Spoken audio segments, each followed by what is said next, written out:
Hi, Lee here with another video, just to preview tomorrow's game against West Brom.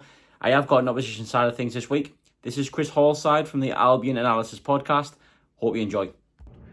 Chris Hall here from the Albion Analysis podcast, ahead of Albion versus Sunderland this weekend. Look, from an Albion point of view, it's a massive game. I don't think it's going too far to say that our next four games will probably define our season. Sunderland and Watford at home, and Coventry and Bristol City away, the teams that are, well, Bristol City's case trying to chase us down, and in Coventry's case are just above us.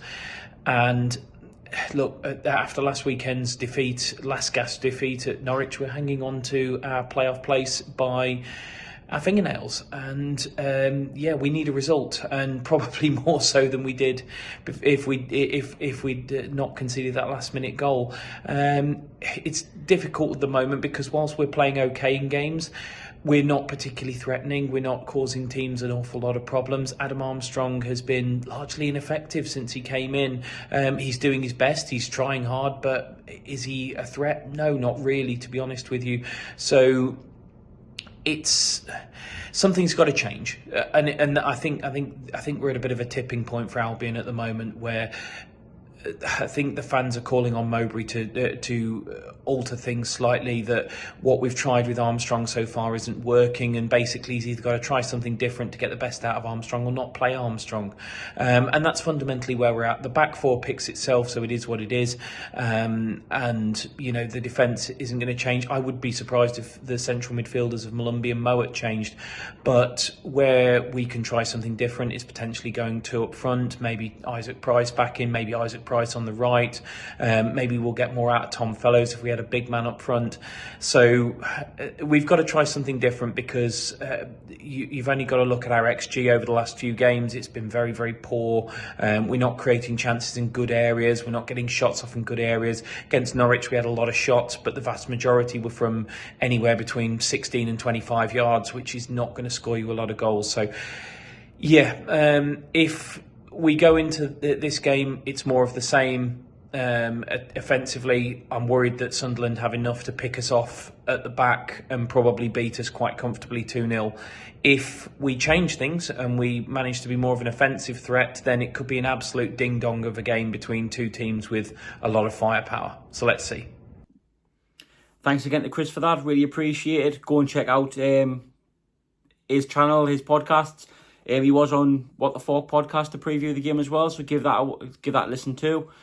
My personal opinion, it is West Brom have been in there or thereabouts amongst the playoffs, so it will be a tough game. They've got some good players like Tom Fellows, Alex Mowat, Yusuf Malumbi, defensively strong. But yeah, it's going to be a tough game. They obviously have got that little Newcastle thing with Adam Armstrong as well.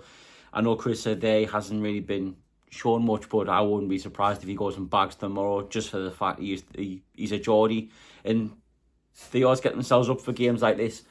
Personally, it's good to see Enzo Lefebvre in the squad, and as much as I wouldn't play him, Leo Hjelde is back as well, so I might make the bench a little bit more strong. Disappointed this week with Tommy Watson. They agreed that they were Brighton. I think the timing's off. I personally wouldn't play him till the end of the season. I'd rather see Alexic get minutes, even though Tommy Watson's probably further in his development. But is he going to give as much as what you expect him to give? Where he's got that big nice move. Is he going to go in for a 50-50 tackle on the base? He could get a serious injury. Is he going to be fully committed? It's interesting to see what Reggie said in his press conference, that he's contracted but he's not connected. That doesn't really show good signs for him either. So I personally wouldn't play him. I'd just put him in the 23s, let him play 23s football, because personally that's what he's going to be playing next season for Brighton. I think the team will pretty much be as it is. Patterson in goal. I think Alan Brown will continue at right back. Trey Hume will continue at left back. Meth Manone will be a centre half. Your midfield three be as it is majority all season. Neil, Job and Rigg. Pat Roberts, who was outstanding against Millwall last week, on the right, and Mundell on the left, with Isidore up front. Unless he brings my ender in for a little bit more physicality, but I think it'd be Isidore up front. I fancy Isidore to score tomorrow. It'd be nice to breathe. He's don't get a goal. I think personally think it'd be a good convincing Sunderland win, a 2-0 or a 3-1, in my opinion. But we know the dangers that Tony Mowbray's sides can cause. Obviously, you managed us yourself, so it's the second time we've come up against Tony Mowbray since he was sacked.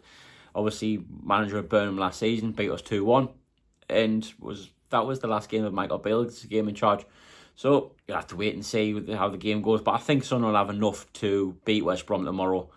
And let's go, if you're going over the weekend, with nice 3 points, they'll probably solidify us in the playoffs, even though I don't think we're going to drop out them anyway, and continue this good run of form going.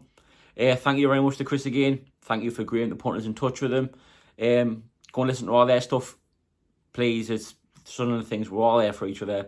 Doesn't matter what it is. We're all there for each other. They all enjoy each other's content, so go and give them a listen and a watch. Thank you for your likes and engagement on the previous video. Really appreciate as many likes and views as I get. Just hope you keep enjoying them. Let's see if we have a good weekend with good 3 points. How are the lads?